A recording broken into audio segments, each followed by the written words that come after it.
The debriefing room aboard Galactic Observatory Station Tertius had never hosted a meeting quite like this one. Commander Lisa Rodriguez sat across from three of the galaxy's most distinguished xenophysicists, her weathered hands folded calmly on the polished table while her audience struggled to process what she'd just told them. The silence stretched long enough that she could hear the station's atmospheric recyclers humming through the walls. Dr. Mikhail Sarin finally broke the quiet, his elongated Vorthak fingers drumming against his data pad in the rapid-fire pattern his species used when confronting cognitive dissonance. Commander, I need you to understand what you're claiming here. The Andromeda Expedition Fleet, 7 ships, 200 of the collective's finest explorers, attempted this exact journey 4 centuries ago. We never heard from them again. Rodriguez nodded, her expression unchanged. I read the reports before we left, along with the files on the Hegemony's Deep Void Initiative and the Republic's Beyond project. 17 separate extragalactic expeditions over the past millennium, 0 successful returns. Exactly my point, Sarin said, leaning forward. The gravitational stresses alone should have torn your ship apart before you cleared the galactic rim. The radiation exposure during transition would have killed your crew within hours. And the navigation challenges, he gestured helplessly with all 4 arms. There are no reference points beyond our galaxy's edge. No pulsars to triangulate from, no stellar cartography networks, nothing but empty void for millions of light years in every direction. Yet here I am, Rodriguez said simply. Dr. Yelera Nem, the Crystalline Collective's representative, spoke up from her environmental chamber. Her voice carried the harmonic overtones that made her species' communication so precise, but even she couldn't hide her bewilderment. The energy requirements alone should have been prohibitive. Our most advanced Void-class vessels can barely sustain themselves for the journey time you're describing. How did you manage life support for a crew of 47 across such distances? Rodriguez reached into her jacket and placed a small device on the table. It looked unremarkable, a standard human data storage unit barely larger than her thumb. Everything's in here: full navigation logs, sensor readings, crew vitals, resource consumption data. But before you dive into the technical specifications, I think you need to understand something about how we approached this mission. Sarin activated his interface with a gesture, beginning the preliminary data transfer. What he saw in the first few readouts made him pause entirely. These power consumption figures, they're lower than our theoretical minimums for basic life support at this distance from any stellar energy source. That's because we didn't try to recreate Earth-standard conditions, Rodriguez explained. My crew trained for 18 months in simulated deep void environments. We learned to function on reduced oxygen, lower temperatures, minimal lighting. Most of the other expeditions you mentioned, they tried to bring their home worlds with them. The third member of their panel, Dr. Coraven Thess of the Meridian Institute, had been silent throughout the exchange.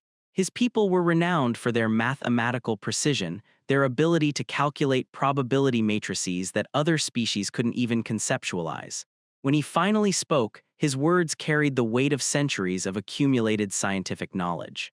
Commander Rodriguez, I've spent the last 40 years studying failed extragalactic missions.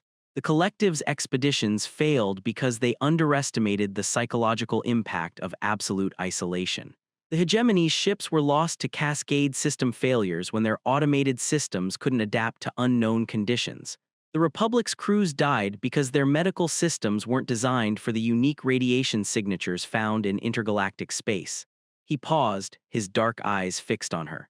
Every single failure can be traced to a fundamental inability to accept uncertainty as a variable rather than a problem to be solved. Rodriguez smiled for the first time since entering the room. Now you're getting it. Sarin looked up from his preliminary analysis, confusion evident in his posture. I don't understand. Uncertainty is the enemy of successful exploration. Proper preparation means eliminating unknown variables wherever possible. Does it though? Rodriguez asked. Or does proper preparation mean learning how to adapt when your plans inevitably fail? The xenophysicist's data pad chimed with an incoming priority alert. His expression shifted from confusion to something approaching alarm as he read the notification. Commander, according to these preliminary scans of your navigation data, your ship's trajectory includes course corrections that shouldn't have been possible without external reference points. How did you know where you were going? We didn't, Rodriguez said. That was the whole point. Dr. Nem's crystalline structure flickered with the rapid color changes that indicated intense cognitive processing. You're telling us that you launched an extragalactic expedition without a predetermined destination. Not exactly, Rodriguez clarified. We had a general direction toward the nearest galaxy cluster our long-range telescopes had identified. But we understood from the beginning that our initial trajectory was just a starting point. We expected to make dozens of course corrections based on what we encountered along the way. Saren's finger drumming intensified. But the fuel requirements for multiple major course corrections at those distances would be astronomical. How did you possibly carry enough reaction mass? Rodriguez leaned back in her chair, and for the first time since entering the room, she looked genuinely amused. Dr. Saren, how much do you know about human maritime history? The question seemed to catch all three xenophysicists off guard. Thess was the first to respond. I fail to see the relevance. We're discussing interstellar navigation, not primitive water-based transportation. Humor me, Rodriguez said. For most of human history, ocean navigation worked the same way you're describing. Sailors would plot a course from point A to point B, calculate their supplies down to the last detail, and hope their preparations were sufficient. The mortality rate for long-distance voyages was catastrophic. She stood up and walked to the room's observation window, gazing out at the swirling nebula that dominated this sector's skyline. But then we developed a different approach. Instead of trying to predict every possible challenge, we started building ships that could handle uncertainty. We learned to fish for food during the voyage. We developed techniques for collecting fresh water from rain and atmospheric moisture. We created redundant systems that could be repaired or rebuilt using materials we found along the way. Saren looked down at his data pad, scrolling through technical specifications that shouldn't have been possible. You're describing adaptive resource management on an interstellar scale. But the energy densities involved, the distances, the complete absence of exploitable materials in intergalactic space. Are you sure about that absence? Rodriguez asked, turning back toward the table. The three scientists exchanged glances. Dr. Nem was the first to voice what they were all thinking. Commander, our deep space surveys have confirmed that intergalactic space is essentially empty. Particle density approaches absolute zero. There are no exploitable energy sources, no harvestable materials, nothing but cosmic background radiation and dark matter we can't even detect properly, let alone utilize. Rodriguez returned to her seat and activated her own interface. The room's holographic display system came online, projecting a three-dimensional map that none of them had ever seen before. It showed their local galactic cluster, but with overlay data that transformed their understanding of the space between galaxies. This is what we found, she said simply. The map revealed structure where they had expected emptiness. Tenuous streams of matter connecting distant galaxies, dark matter concentrations that formed navigational landmarks, and something else, energy signatures that pulsed with regular patterns across distances that spanned millions of light years. Thess stood up abruptly, his mathematical mind immediately grasping the implications. These patterns, they're artificial, constructed, someone built this. Not someone, Rodriguez corrected, something. And they've been waiting a very long time for visitors who were willing to travel without knowing exactly where they were going. Saren's hands had stopped their nervous drumming entirely. He stared at the holographic display with the expression of someone whose fundamental understanding of reality had just been challenged. You made contact. We made contact, Rodriguez confirmed. With entities that exist in the spaces between galaxies, beings that long ago learned to thrive in what we considered empty void. They've been watching our galaxy for millennia, waiting for a species that could demonstrate the cognitive flexibility necessary for meaningful communication. Dr. Nem's crystalline form had gone completely still, her species equivalent of stunned silence. When she finally spoke, her harmonic voice carried overtones of awe and terror in equal measure. What did they want? Rodriguez smiled, but there was something unsettling in her expression now. To understand why every other species that attempted this journey died before they could learn to ask that question.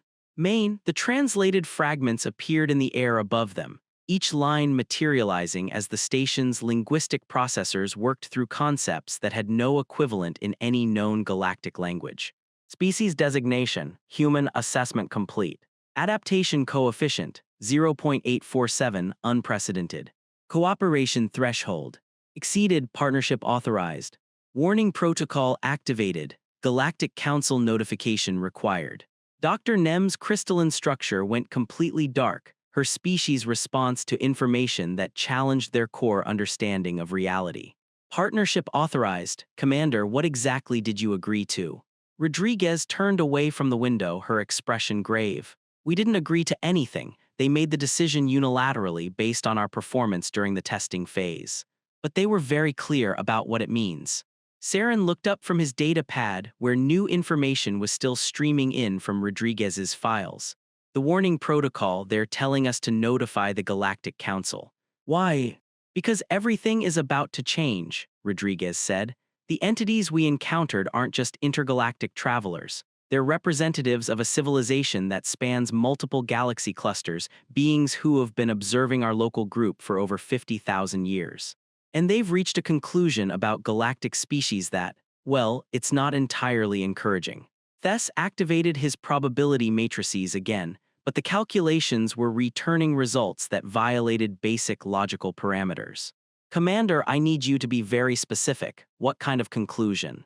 Rodriguez returned to her seat and activated a new section of her data files. The holographic display now showed a three-dimensional map of their local galactic cluster, but with overlay information that revealed structures none of them had imagined possible. Vast networks of dark matter constructs connecting distant galaxies, energy transmission systems that operated across millions of light years, and what appeared to be managed regions of space where stellar formation followed artificial patterns.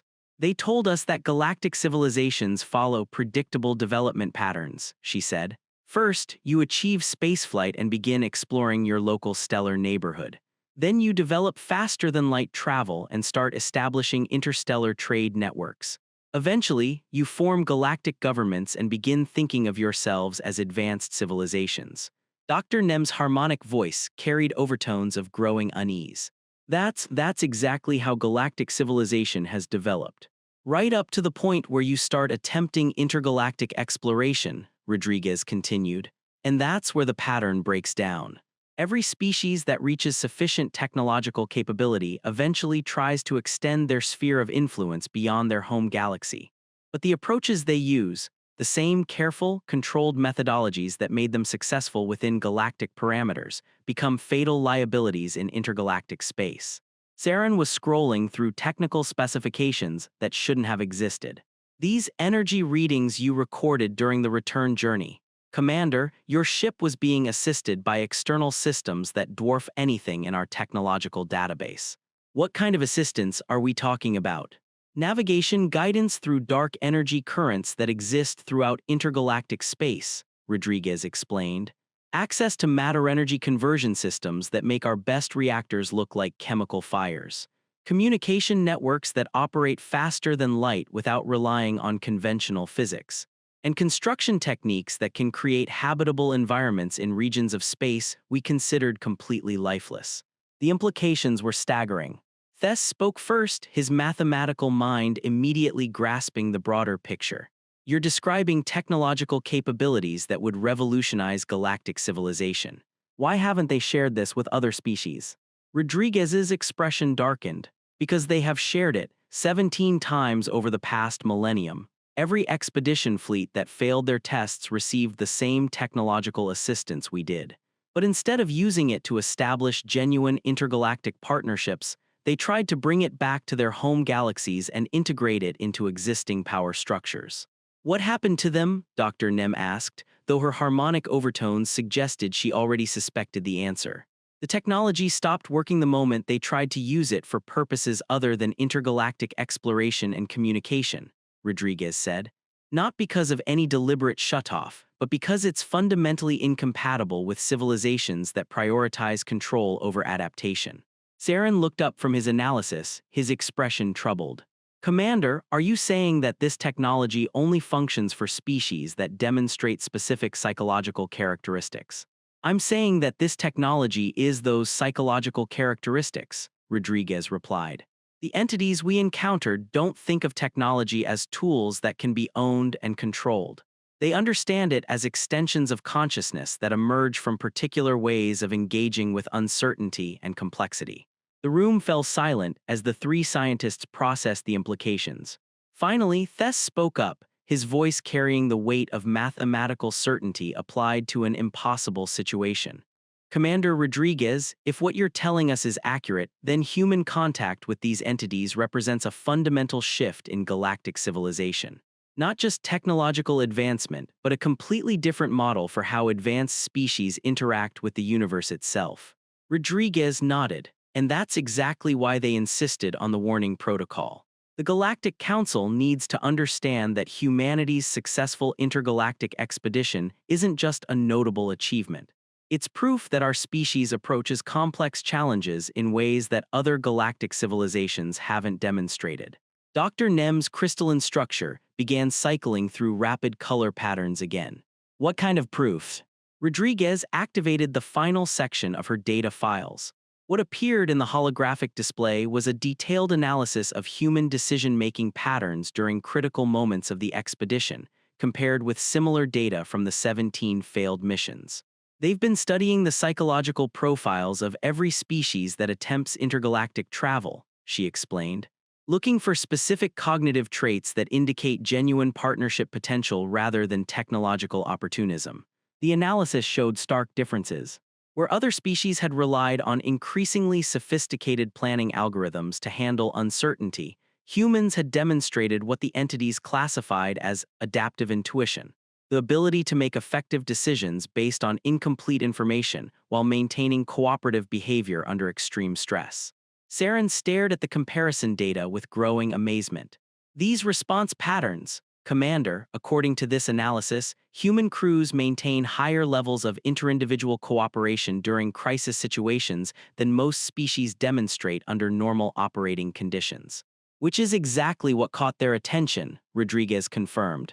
They've been waiting for a species that could function as genuine partners in intergalactic civilization rather than junior clients seeking technological advancement. The three xenophysicists sat in stunned silence, each processing the implications through the lens of their respective species' analytical frameworks. Dr. Nem was the first to break the quiet, her harmonic voice carrying overtones that suggested deep systemic concern. Commander Rodriguez, I need to understand the timeline here. How long ago did you return from this expedition? 72 hours, Rodriguez replied. I came straight to Observatory Station Tertius from our debriefing on Luna. This meeting represents the first time any non-human has been briefed on our findings. Saren's finger drumming resumed, faster now, 72 hours, and in that time have you had any further contact with these entities? Rodriguez paused, and for the first time since entering the room, she looked genuinely uncertain.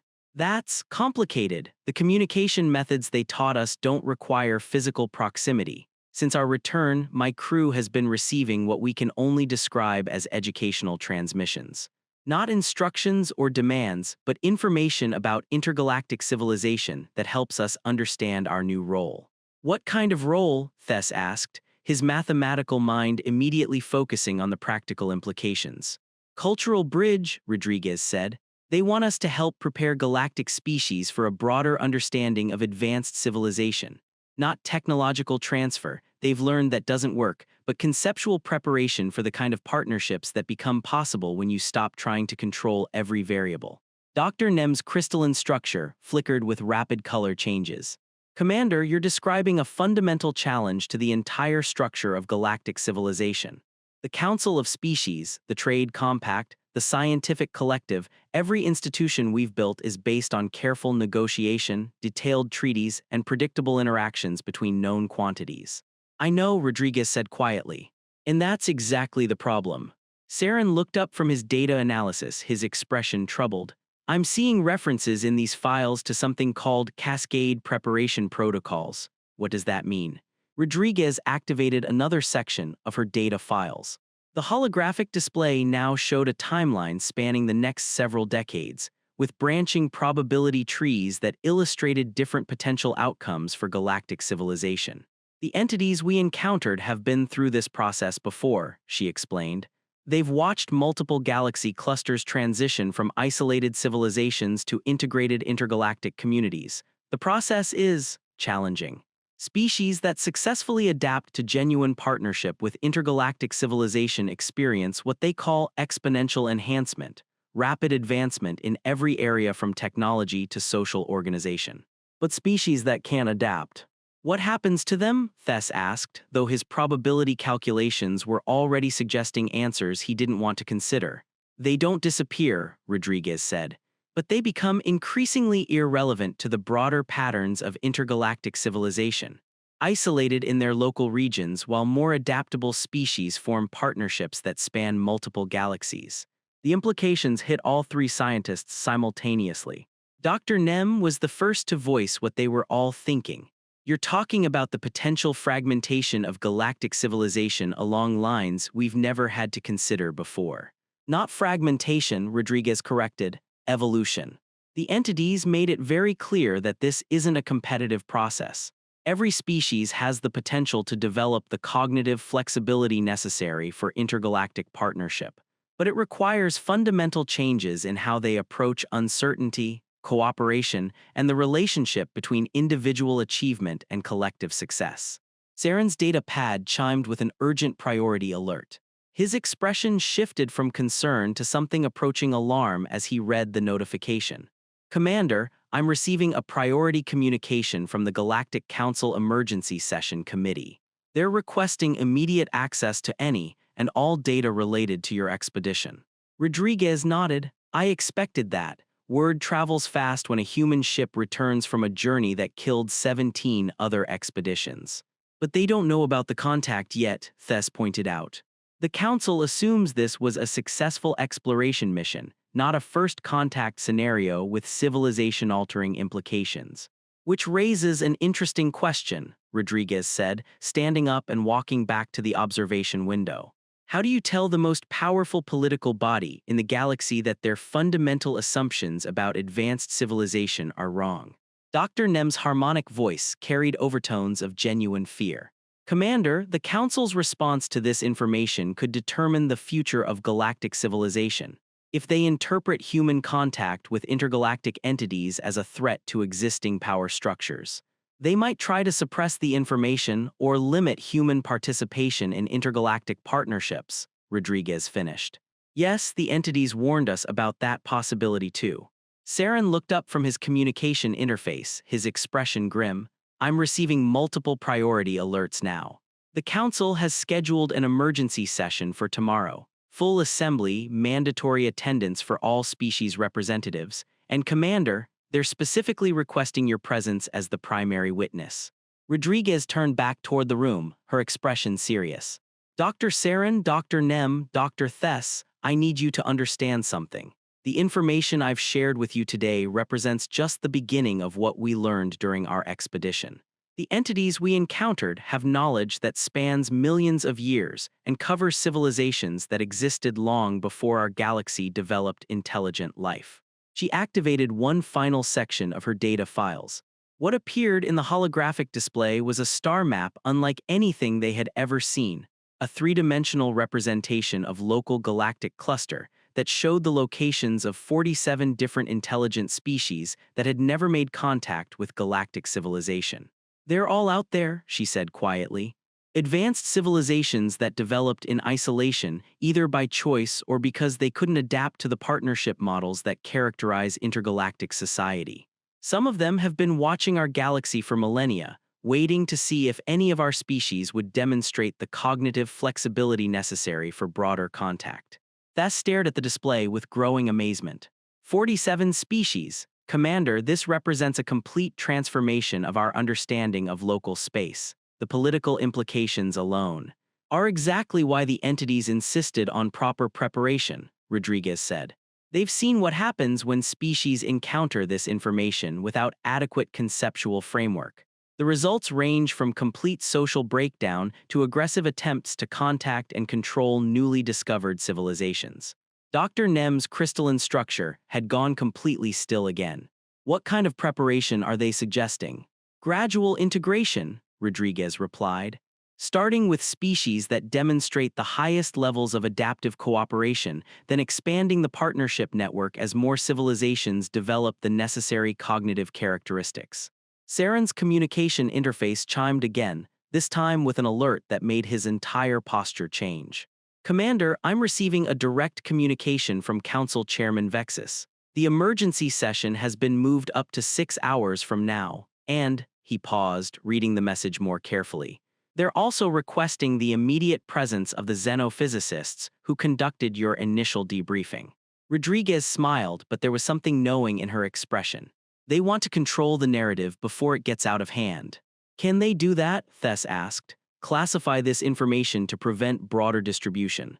They can try, Rodriguez said. But the entities we encountered anticipated that possibility. The educational transmissions my crew has been receiving include detailed information about how to present intergalactic partnership concepts in ways that different species can understand without triggering defensive responses. She walked back to the table and collected her data storage device. Gentlemen, Dr. Nem, you're about to witness the most important political discussion in galactic history.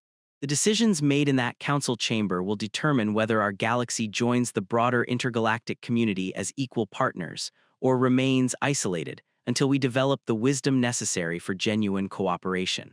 Dr. Nem's harmonic voice carried a note of profound uncertainty. Commander, what if the Council decides that humanity's contact with these entities represents a threat to galactic stability? Rodriguez paused at the door, looking back at the three scientists who had spent the last several hours having their understanding of reality systematically challenged. Then we'll learn whether the rest of galactic civilization is ready for the kind of adaptive decision-making that the universe actually requires, she said. Because ready or not, the partnership invitation has been extended. And from what I learned during our expedition, the entities we encountered don't rescind offers like this.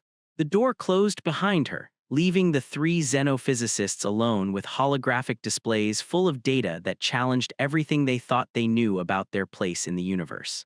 Dr. Saren was the first to speak after Rodriguez's departure, his voice carrying the tremor that characterized Vorthak responses to paradigm-shifting information. We need to discuss what just happened. Thess remained focused on his probability matrices, but the calculations were returning increasingly unstable results. The mathematical implications alone. If these intergalactic entities possess the technological capabilities Commander Rodriguez described, then every assumption underlying our current economic and political systems becomes questionable.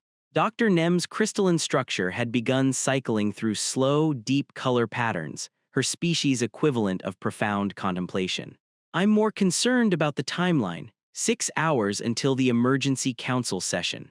That's not enough time for proper analysis of the data Rodriguez provided, let alone adequate preparation for the political consequences. Saren activated his personal communication array, establishing secure connections to his primary research network. I'm uploading preliminary findings to the Vorthak Science Directorate. If the Council attempts to classify this information, we need independent analysis from multiple sources. Is that wise? Thess asked, pausing his calculations. Rodriguez specifically mentioned that previous species attempted to integrate intergalactic technology into existing power structures, with catastrophic results. We're not attempting integration, Saren replied. We're ensuring that the scientific community has access to data that could fundamentally alter our understanding of physics, biology, and social organization. The political implications are secondary to the research potential. Dr. Nem's harmonic voice carried overtones of sharp disagreement. Dr. Saren, with respect, the political implications are the primary concern. If Rodriguez is correct about the adaptive requirements for intergalactic partnership, then how our respective governments respond to this information will determine whether our species qualify for continued contact. The observation lounge fell silent as the three scientists contemplated the magnitude of what they were facing. Through the transparent aluminum windows, the nebula that dominated this sector continued its ancient dance of stellar formation, completely indifferent to the crisis unfolding in the space station orbiting its edge. Thess was the first to break the silence. We need to consider the possibility that this entire scenario represents a test. What kind of test? Saren asked. Think about it logically, Thess continued. Rodriguez returns from an impossible journey with data that challenges every fundamental assumption about galactic civilization. She briefs three xenophysicists who represent different analytical traditions. Then she informs us that the council has scheduled an emergency session with impossibly short notice. He gestured toward the holographic displays still showing Rodriguez's data. The entities she contacted have been observing galactic civilizations for 50,000 years. Do you really think they didn't anticipate exactly how our governments would respond? Dr. Nem's crystalline structure flickered with rapid color changes. You're suggesting that our response to this information is itself being evaluated. I'm suggesting that everything from this moment forward is being evaluated, Thess said. How we handle the scientific data, how our governments react to the political implications, how different species cooperate or compete in response to new possibilities, all of it could be part of a selection process we don't even realize we're participating in. Saren's communication array chimed with incoming responses from his research network. His expression grew increasingly troubled as he read the preliminary analyses. The Vorthak Science Directorate is requesting immediate access to the raw navigation data. They want to attempt replication of Rodriguez's trajectory calculations. That's exactly what we shouldn't be doing, Dr. Nem said, her harmonic voice carrying sharp overtones of alarm. Rodriguez was very clear that the technology only functions for species that demonstrate specific psychological characteristics. Attempting to reverse engineer intergalactic navigation without understanding the cognitive requirements could be catastrophic. But we can't simply accept her claims without independent verification, Saren protested. The scientific method requires reproducible results. Thess looked up from his probability matrices, his expression grave. Dr. Saren, what if reproducibility isn't the relevant criterion here?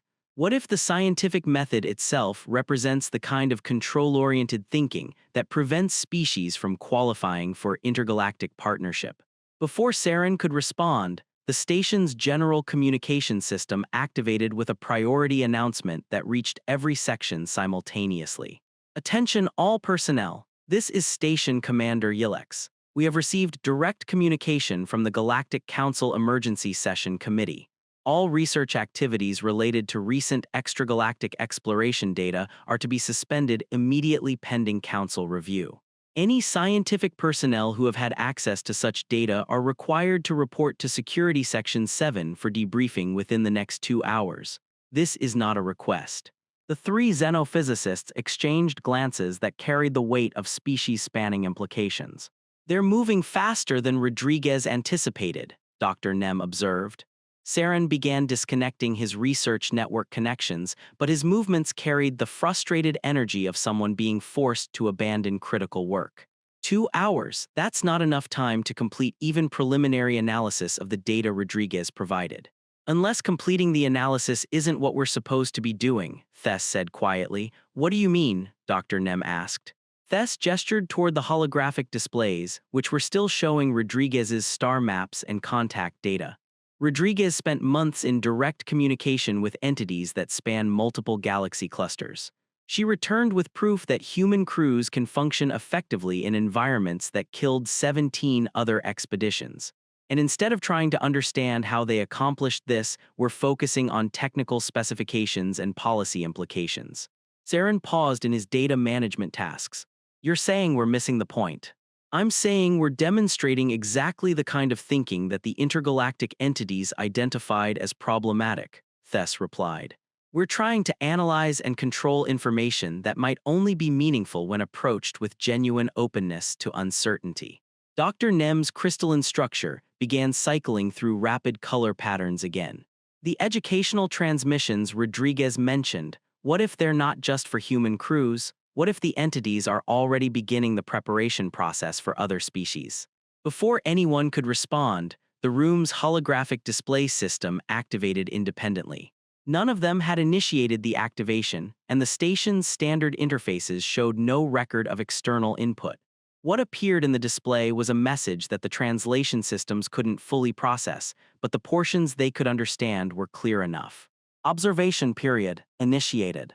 Species under evaluation. VORTHAK, Crystalline Collective, Meridian Institute.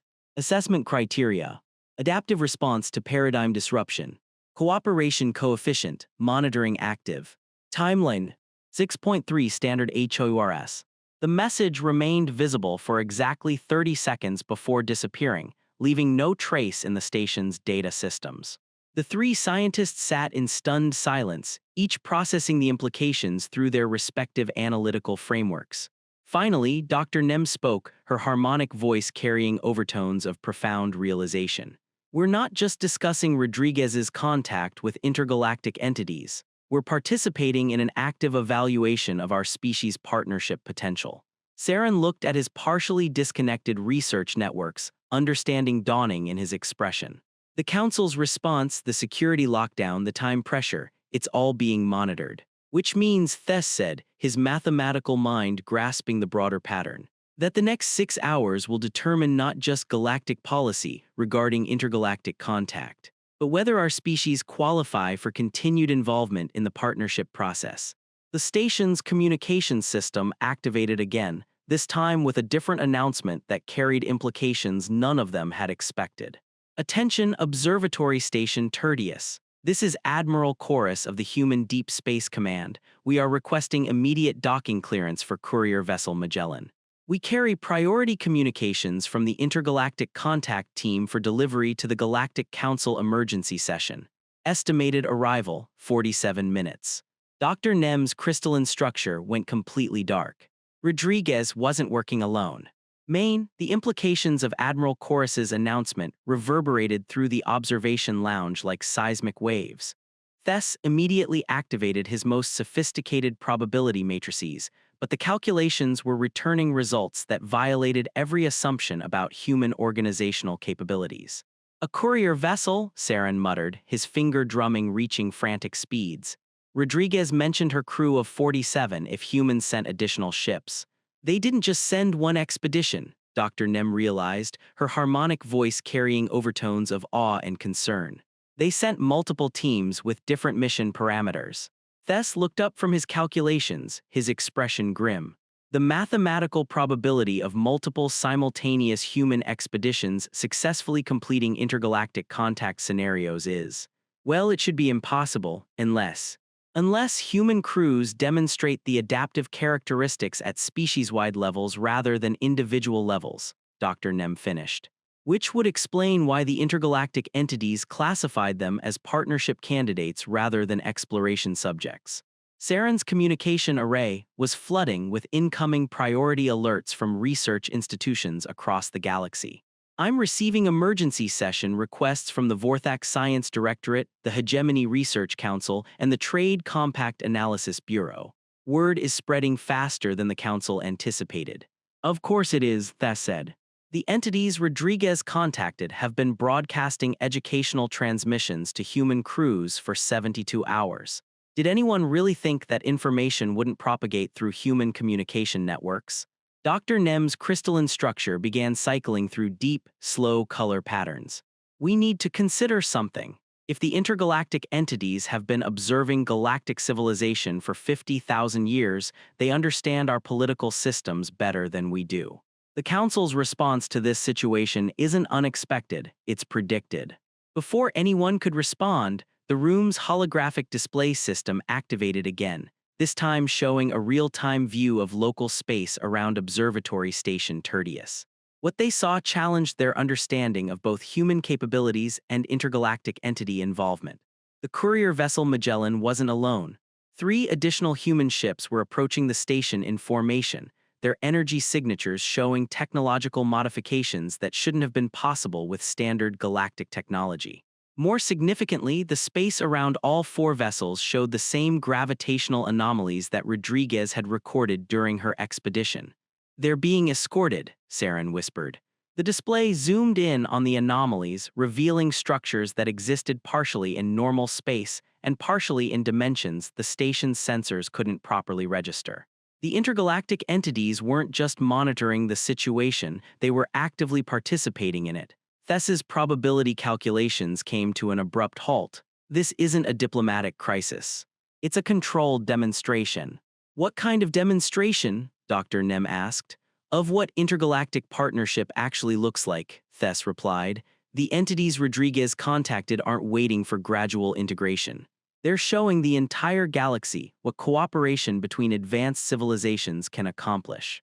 Saren's communication array chimed with an incoming priority message that made his entire posture change.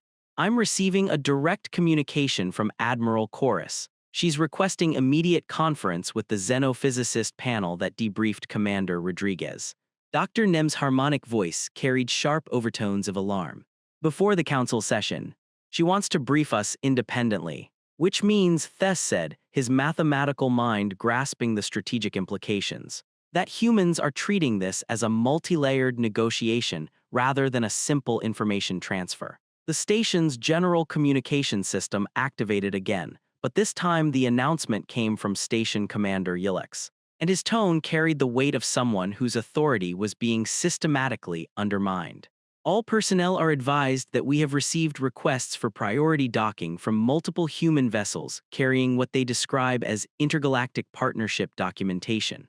Until the Galactic Council Emergency Session Committee provides guidance, all such requests are being evaluated on a case-by-case basis. Saren looked up from his communication interface, his expression troubled. Commander Yilix is trying to control access to information that the Council hasn't even reviewed yet. But if humans have already established ongoing communication with intergalactic entities, then controlling access becomes impossible, Dr. Nem finished. The entities can communicate directly with any species they choose, regardless of political restrictions. The holographic display shifted again, this time showing a detailed breakdown of the approaching human vessels. Each ship carried crew members who had participated in different aspects of intergalactic contact, along with data archives that covered everything from technological specifications to cultural analysis of the entities they had encountered. Look at the crew manifests, Thess said, pointing to the display. Diplomats, xenobiologists, cultural anthropologists, systems engineers, and military advisors. This isn't just exploration data, it's a comprehensive preparation package for intergalactic integration. Dr. Nem's crystalline structure flickered with rapid color changes. Which means humans didn't just make contact with intergalactic entities, they negotiated a formal partnership agreement. Before anyone could process the full implications of that realization, the room's communication system activated with a direct message from Admiral Chorus herself. Dr. Saren, Dr. Nem, Dr. Thess, this is Admiral Alina Chorus of the Human Deep Space Command. I understand you've been briefed on Commander Rodriguez's expedition findings. I'm requesting immediate conference to share additional information that will be relevant to the upcoming council session. The entities we've been working with have specific recommendations about how to present intergalactic partnership concepts to different species without triggering defensive responses.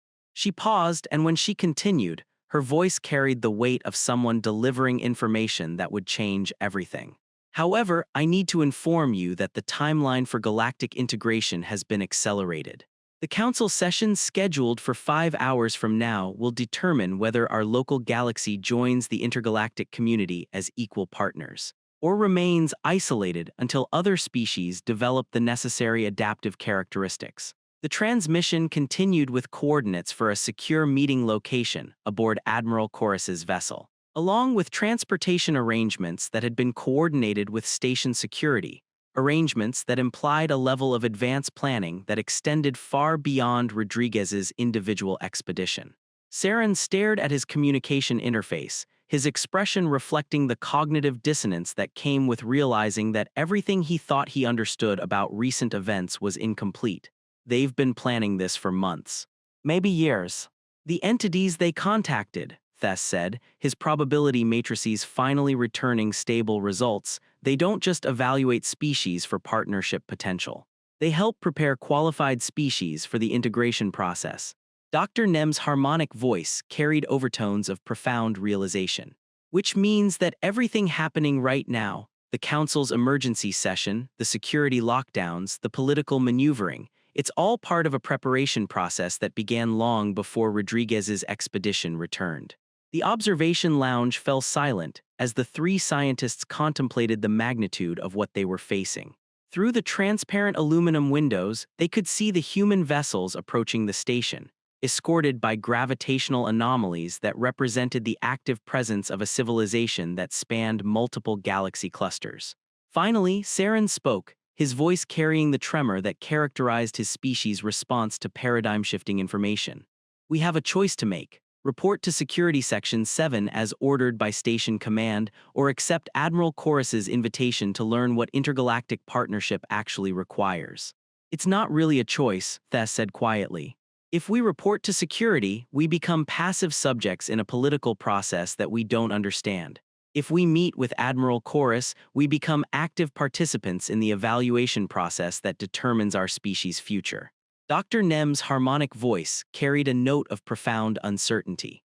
"And if we're wrong about any of this, we could be committing species-level treason against the Galactic Council." Or, Saren said, looking at the approaching human vessels with their impossible escort of intergalactic entities, "we could be participating in the most important evolutionary step in galactic civilization's history." The holographic display activated one final time, showing a message that appeared simultaneously in all three of their native languages. Decision point REACHED. Species evaluation, critical phase. Partnership potential. Assessment active. Choice consequences, permanent. The message remained visible for exactly 30 seconds, then disappeared, leaving the three xenophysicists alone with a decision that would determine not just their own futures, but the future of galactic civilization itself. Dr. Nem was the first to move, her crystalline structure shifting to the deep blue patterns that indicated irrevocable decision-making. "I'm accepting Admiral Chorus's invitation." Saren looked up from his communication interface, surprise evident in his posture. "Dr. Nem, we don't have authorization from our respective governments. This could be interpreted as individual action that exceeds our diplomatic authority." "Our diplomatic authority," Dr. Nem replied, her harmonic voice carrying overtones of grim determination, "was established for interactions within known parameters of galactic civilization. If Commander Rodriguez and Admiral Chorus are correct about the scope of intergalactic partnership, then our existing authorization frameworks are inadequate for the decisions we're facing." Thess looked up from his probability matrices, which had finally stabilized around results that suggested profound systemic change regardless of their choice. "Dr. Nem is correct. The mathematical models indicate that passive compliance with existing protocols results in our species being excluded from partnership consideration. Active participation in the evaluation process offers unknown but potentially transformative outcomes." Saren's finger drumming slowed as he processed the implications. "You're both suggesting that we trust human judgment about entities we've never encountered, based on data we haven't had time to properly analyze." "No," Dr. Nem said. "We're suggesting that we demonstrate the same adaptive decision-making that the intergalactic entities identified as partnership criteria. The choice itself is part of the evaluation." Before Saren could respond, the room's holographic display activated again, showing real-time footage from the station's docking bays. The human courier vessel Magellan had just completed docking procedures, but the process had been anything but routine. The gravitational anomalies accompanying the vessel had required station engineering teams to make real-time modifications to docking protocols, improvising solutions to problems they had never encountered before. More significantly, the station personnel involved in the docking process were demonstrating exactly the kind of adaptive cooperation that Rodriguez had described. Instead of following standard procedures that couldn't handle the unusual energy signatures, mixed species teams were working together to develop new approaches based on incomplete information about the technologies involved. "Look at them," Thess said, pointing to the display. "Vorthak engineers collaborating with crystalline technical specialists and Meridian systems analysts. They're solving unprecedented problems through real-time cooperation rather than predetermined protocols." Saren watched the footage with growing amazement. That's exactly what the intergalactic entities are looking for, isn't it? Species that can function effectively together when their existing knowledge is inadequate. Dr. Nem's crystalline structure began cycling through rapid color patterns, which means the evaluation isn't just about individual species characteristics. It's about our collective ability to function as an integrated galactic civilization when faced with challenges that exceed our current understanding. The station's communications system activated again, but this time the message came from Admiral Chorus directly, transmitted to every section of Observatory Station Tertius simultaneously. This is Admiral Elena Chorus of the Human Deep Space Command, addressing all personnel aboard Observatory Station Tertius. As you've observed, our arrival has required adaptive modifications to standard procedures. This represents a small demonstration of what intergalactic partnership requires: the ability to develop new solutions when existing protocols are inadequate. She paused, and when she continued, her voice carried the weight of someone delivering information that would reshape galactic civilization. The entities we've been working with have been observing your responses to these challenges for the past 3 hours. Every improvised solution, every successful cross-species collaboration, every moment of adaptive cooperation has been recorded and evaluated. You are all participating in an active assessment of galactic civilization's partnership potential. The transmission continued with information that none of them had expected. Admiral Chorus revealed that similar evaluation scenarios were occurring simultaneously at 17 different locations throughout the galaxy, each one designed to test how different species combinations responded to challenges that required adaptive cooperation rather than predetermined protocols. The upcoming Galactic Council emergency session isn't just a political meeting, she explained. It's the culmination of a galaxy-wide evaluation process that began the moment Commander Rodriguez's expedition returned. The entities we've partnered with don't make decisions about civilization-level partnerships based on individual achievements. They evaluate entire galactic communities based on collective responses to systematic challenges. Saren stared at the communication interface, his expression reflecting the cognitive shift that came with understanding the true scope of what they were facing. A galaxy-wide evaluation. They've been testing all of us simultaneously. Which explains the impossible timeline, Thess realized. 6 hours isn't enough time for proper political deliberation about intergalactic partnership. But it's exactly the right amount of time to observe how different species respond to decision-making under extreme time pressure. Dr. Nem's harmonic voice carried overtones of profound respect. They're not just advanced technologically. They understand social dynamics at civilizational scales that we can barely conceptualize. The holographic display shifted to show real-time data from the 17 evaluation locations Admiral Chorus had mentioned. What they saw was a comprehensive picture of galactic civilization responding to coordinated challenges that tested every aspect of interspecies cooperation. Trade stations dealing with unprecedented technical problems. Research facilities collaborating on data that challenged fundamental assumptions.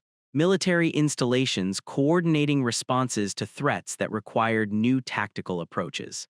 Diplomatic centers managing negotiations that exceeded existing treaty frameworks. In every case, success depended on species working together to develop solutions that none of them could have achieved independently. "It's beautiful," Dr. Nem whispered, her crystalline structure cycling through colors that indicated aesthetic appreciation combined with intellectual awe. "It's terrifying," Saren corrected. "They're evaluating our entire civilization based on criteria we didn't even know we were being judged by." "It's both," Thess said, his mathematical mind grasping the elegant complexity of what they were witnessing. "And it's exactly what genuine partnership with advanced civilization requires. They're not trying to determine whether we're worthy of their technology. They're assessing whether we can function as equals in a community that spans multiple galaxy clusters." Admiral Chorus's transmission concluded with specific coordinates for their meeting aboard the Magellan, along with information that transformed their understanding of the choice they were facing.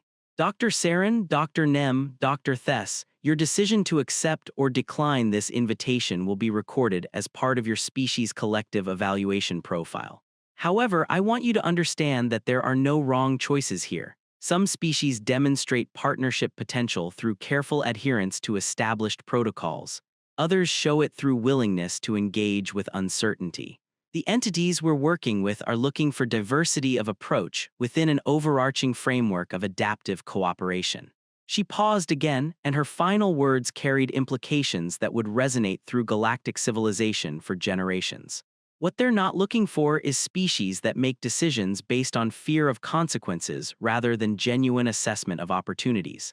The partnership they're offering will transform galactic civilization in ways that none of us can fully predict. But that transformation will succeed or fail based on whether we can learn to function together when the future is uncertain and the stakes are absolute. The transmission ended, leaving the three xenophysicists alone with a decision that would determine not just their own futures, but their species' place in an intergalactic community that spanned distances they had never imagined possible. Saren looked at his colleagues, his expression reflecting the weight of civilizational responsibility. 5 hours until the council session. If we're going to do this, we need to leave now. Dr. Nem's crystalline structure had already shifted to the patterns that indicated movement preparation. Then we'd better learn what intergalactic partnership actually requires. Thess deactivated his probability matrices, but not before noting that the calculations had finally converged on a single result. Regardless of their individual choices, galactic civilization was about to change in ways that would make their current political and economic systems seem as primitive as stone tools.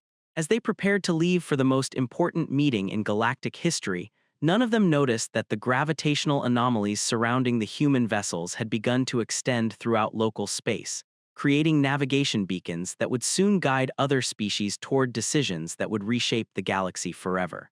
Maine, the transit shuttle that carried the three xenophysicists to the Magellan, represented their first direct experience with technology that had been modified through intergalactic partnership.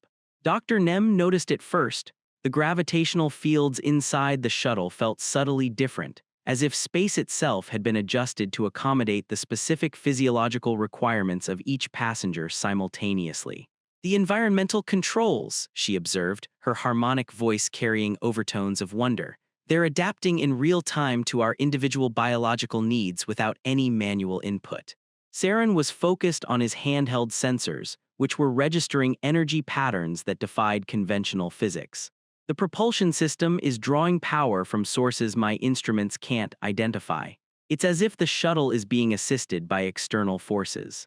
Thess had activated his portable calculation matrix, but the results were unlike anything in his experience. The trajectory calculations are being processed by systems that appear to exist partially outside normal spacetime. I'm reading computational results, but I can't detect the processing hardware that's generating them. The shuttle's pilot, a human lieutenant named Chen, turned to address their concerns with the easy confidence that characterized humans working with technology they didn't fully understand but had learned to trust. The modifications were made during our return journey, she explained. The entities we partnered with don't transfer technology in the way galactic civilization usually thinks about it. Instead, they teach you how to cooperate with systems that respond to intention and adaptive behavior rather than control inputs. Dr. Nem's crystalline structure flickered with rapid color changes. You're saying this shuttle is responding to conscious intention. Partly, Lieutenant Chen replied, but it's more accurate to say that it's responding to the quality of cooperation between conscious beings who are working toward compatible goals. The better we function as a team, the more effectively the technology assists our efforts. As if to demonstrate her point, the shuttle's approach to the Magellan became noticeably smoother as the three xenophysicists began to relax and work together to understand what they were experiencing rather than trying to analyze it individually. Saren looked up from his sensors, his expression reflecting the cognitive adjustment that came with encountering technology that operated according to principles his species had never considered. The energy efficiency just improved by 30% when we started collaborating on our observations. That's the basic principle behind intergalactic technology, Lieutenant Chen said. It amplifies cooperative behavior and becomes less responsive when individuals prioritize control over collaboration. The Magellan's docking bay was unlike anything they had encountered on galactic vessels. Instead of the standardized modular construction that characterized most spacecraft, the internal spaces seemed to flow organically, with surfaces that adjusted their configuration based on the needs of current occupants. Admiral Chorus met them at the airlock, and her presence immediately conveyed the competent authority that humans seem to develop when working with challenges that exceeded conventional parameters. She was accompanied by 3 other officers whose specializations became apparent through their interaction patterns rather than formal introductions. Dr. Saren, Dr. Nem, Dr. Thess, Admiral Chorus began, thank you for accepting this invitation. Before we begin, I want you to understand that everything you experience aboard this vessel represents active partnership with intergalactic entities. Your responses to what we show you will be part of the ongoing evaluation process. She led them through corridors that seemed to anticipate their movement, with lighting and atmospheric conditions adjusting automatically to optimize comfort for all four species present. The effect was subtle but profound. Instead of feeling like visitors aboard a human vessel, they felt like participants in a collaborative environment that belonged to all of them equally. The first thing you need to understand, Admiral Chorus continued as they walked, is that intergalactic partnership doesn't involve the transfer of technology from advanced species to less advanced ones. It's based on the recognition that different species possess cognitive capabilities that become exponentially more powerful when combined in specific ways. They entered a conference room that demonstrated the principle she was describing. The space contained interfaces designed for human visual processing, Vorthak tactile analysis, crystalline harmonic resonance, and meridian mathematical modeling. But instead of separate workstations, the interfaces were integrated into a single system that amplified the capabilities of all four analytical approaches simultaneously. This is what we've learned during our partnership, Admiral Chorus explained. The entities we contacted don't think of intelligence as a hierarchy where some species are more advanced than others. They understand it as a complex system where different cognitive approaches contribute unique capabilities to collective problem solving. Dr. Nem approached the crystalline interface, her structure immediately beginning to resonate with harmonic patterns that appeared in the room's central display. I'm receiving information about star formation processes in intergalactic space, but the data is being presented in ways that incorporate mathematical models I've never seen before. Thes activated the meridian interface, and his probability matrices immediately began processing calculations that utilized input from Dr. Nem's harmonic analysis. The computational power available through this system exceeds anything in galactic civilization, but it's not artificial intelligence. It's augmented collaboration between different types of consciousness. Saren engaged with the Vorthak tactile interface, his sensitive touch-based analysis providing detailed information about material properties that complemented both the harmonic and mathematical data. The information flow between our different analytical approaches is creating insights that none of us could achieve independently. Admiral Chorus smiled, watching the three xenophysicists experience their first taste of what intergalactic partnership actually offered. Now you're beginning to understand why the entities we contacted were so interested in humanity's adaptive capabilities. We demonstrated that we could function effectively in this kind of collaborative environment without trying to control or dominate the process. One of the other human officers who had been monitoring the system's responses looked up from her analysis station. Admiral, the collective processing efficiency just reached threshold levels. The entities are requesting conference with our guests. Dr. Nem's harmonic voice carried overtones of anticipation and concern. Direct communication with intergalactic entities. Not direct in the way you might expect, Admiral Chorus replied. They don't communicate through language or even telepathy. They share experiences and perspectives through collaborative engagement with problems that require multiple types of consciousness working together.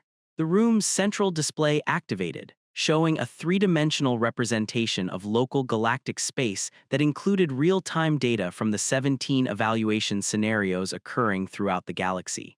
But instead of passive observation, the display invited interactive analysis that required all four species' cognitive capabilities to understand fully. They're showing us the current status of galactic civilization's partnership evaluation, Thes realized, his mathematical models processing data streams that incorporated harmonic patterns from Dr. Nem and tactile analysis from Saren. What they discovered through their collaborative analysis was both encouraging and sobering. 11 of the 17 evaluation scenarios were showing positive results, with mixed species teams successfully developing adaptive solutions to unprecedented challenges. But 6 locations were experiencing difficulties that suggested fundamental problems with interspecies cooperation under stress. The Trade Compact Station in Sector 7, Saren observed through his tactile interface, they're trying to solve unprecedented technical problems through committee protocols and hierarchical authorization. The efficiency ratings are falling below partnership thresholds. Dr. Nem's harmonic analysis revealed additional concerns. Three different research installations are attempting to control access to evaluation data rather than sharing it for collaborative analysis. The entities are classifying this as competitive rather than cooperative behavior. And two military installations, Thess added through his mathematical models, are interpreting the evaluation challenges as potential threats rather than partnership opportunities. Their response patterns indicate defensive rather than adaptive thinking. Admiral Chorus watched the analysis with the expression of someone who had expected these results, but hoped to be proven wrong. This is why the council session timeline was accelerated. The entities aren't just evaluating individual species, they're assessing whether galactic civilization as a whole demonstrates the collective characteristics necessary for intergalactic partnership. The implications were staggering. Dr. Nem was the first to voice what they were all thinking.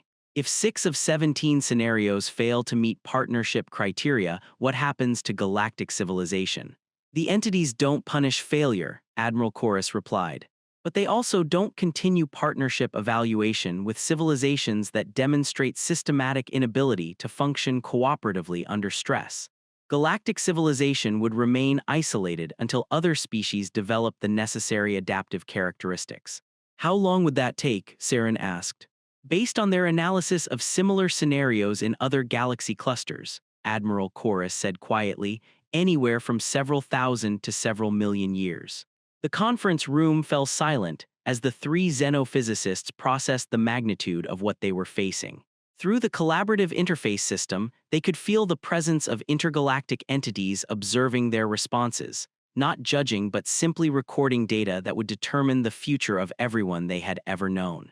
Finally, Thess spoke, his voice carrying the weight of mathematical certainty applied to an impossible situation. The council session isn't just a political meeting about humanity's intergalactic contact. It's the final evaluation of whether our entire galactic civilization qualifies for partnership with entities that span multiple galaxy clusters. And we have less than 4 hours to convince representatives from 47 different species to demonstrate adaptive cooperation instead of competitive self-interest, Dr. Nem added, her harmonic voice carrying overtones of daunting challenge. Admiral Chorus activated another section of the collaborative interface, revealing data that transformed their understanding of what they were facing. Actually, we have less time than that. The entities have informed us that the partnership decision will be made based on the quality of cooperation demonstrated during the council session itself, not just the policies that emerge from it. The display showed real-time monitoring of preparations occurring at the Galactic Council chambers, where representatives from 47 species were arriving with agendas that prioritized individual species' advantage over collective problem-solving. They're going to fail, Saren whispered, watching diplomatic teams prepare competitive strategies for what should have been a collaborative discussion. Unless, Admiral Chorus said, we can demonstrate what genuine intergalactic partnership looks like before the session begins. Main, what kind of demonstration? Dr. Nem asked, her crystalline structure cycling through patterns that indicated both curiosity and apprehension. Admiral Chorus activated a new section of the collaborative interface, revealing a real-time schematic of the Galactic Council chambers. The display showed not just the physical layout, but energy patterns that indicated the technological infrastructure supporting the upcoming session. The council chambers were designed for debate between species with fundamentally different communication methods, she explained. Translation systems, environmental controls, interface protocols, everything optimized for individual species comfort rather than collaborative efficiency. Thess engaged with the mathematical modeling interface, his calculations immediately identifying the problem. The infrastructure actively reinforces species isolation. Each delegation operates through separate systems that discourage direct cooperation. Exactly, Admiral Chorus said. Which means that even if representatives arrive with genuinely cooperative intentions, the environment itself will push them toward competitive behavior patterns. Saren was analyzing the chamber's technical specifications through his tactile interface. The translation systems introduce processing delays that make real-time collaborative problem-solving nearly impossible. and the environmental controls maintain species-specific conditions that prevent the kind of shared experience that builds genuine cooperation. Dr. Nem's harmonic analysis revealed additional concerns. The acoustic properties of the chamber are optimized for formal speeches rather than collaborative discussion. The resonance patterns would actually interfere with the kind of harmonic communication that promotes interspecies understanding.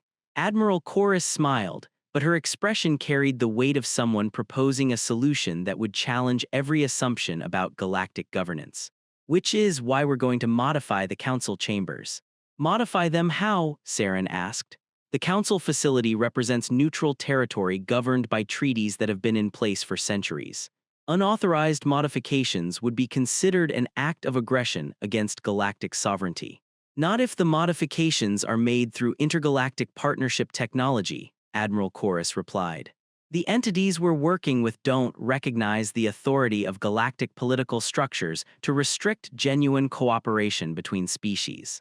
One of the other human officers looked up from her monitoring station. Admiral, we're receiving confirmation from the entity collective. They're prepared to assist with environmental modifications that would promote collaborative behavior during the council session. Thes's probability matrices were processing scenarios that defied conventional political analysis. You're proposing to transform the Galactic Council chambers into a collaborative interface similar to this room, without authorization from the Council itself. I'm proposing to demonstrate what intergalactic partnership actually offers, Admiral Chorus corrected. The entities have made it clear that the partnership decision will be based on observed cooperation rather than formal agreements. If we can create an environment that promotes genuine collaboration, the representatives might demonstrate the adaptive capabilities necessary for partnership qualification. Dr. Nem's crystalline structure flickered with rapid color changes. And if the council representatives interpret unauthorized modifications as an attack on galactic sovereignty, then they'll demonstrate exactly the kind of defensive, control-oriented thinking that the entities have identified as incompatible with intergalactic partnership, Admiral Chorus said. Either way, we'll have our answer about galactic civilization's readiness for advancement. The collaborative interface activated with new information that showed the magnitude of what they were proposing. Modifying the council chambers would require real-time cooperation between human crews and the three xenophysicists, with technical assistance from intergalactic entities whose capabilities exceeded anything in galactic civilization. But more significantly, the modifications would only function if the representatives attending the session demonstrated genuine willingness to engage in collaborative problem-solving rather than competitive negotiation. The technology won't work if people are trying to use it for political advantage, Admiral Chorus explained. It responds to authentic cooperative behavior and becomes less responsive when individuals prioritize personal or species-specific goals over collective success. Saren was analyzing the technical requirements through his tactile interface. The power requirements alone would exceed the station's capacity. We'd need external assistance from the intergalactic entities, which they're prepared to provide, Admiral Chorus confirmed. But only if we can demonstrate that galactic species are genuinely committed to cooperative problem-solving rather than technological acquisition. Dr. Nem's harmonic voice carried overtones of profound uncertainty. Admiral, what you're proposing would fundamentally alter the nature of galactic governance. If the session succeeds in demonstrating partnership capability, every subsequent political interaction would be judged against intergalactic cooperation standards. And if it fails, Thes added, his mathematical models showing the long-term implications, galactic civilization becomes isolated from intergalactic community for potentially millions of years. Admiral Chorus looked at each of the three xenophysicists, her expression reflecting the weight of decisions that would affect billions of sentient beings across multiple galaxies. That's exactly why we need your participation. This demonstration can't succeed if it's perceived as a human initiative designed to promote human interests. It needs to represent genuine multi-species cooperation working toward collective advancement. The room's communication system activated with an incoming priority message from the Galactic Council facility. What they heard transformed their understanding of the political situation they were facing. This is Council Chairman Vexus addressing all vessels in proximity to Observatory Station Tertius. We have received reports of unauthorized intergalactic contact involving human expeditions and unknown entities.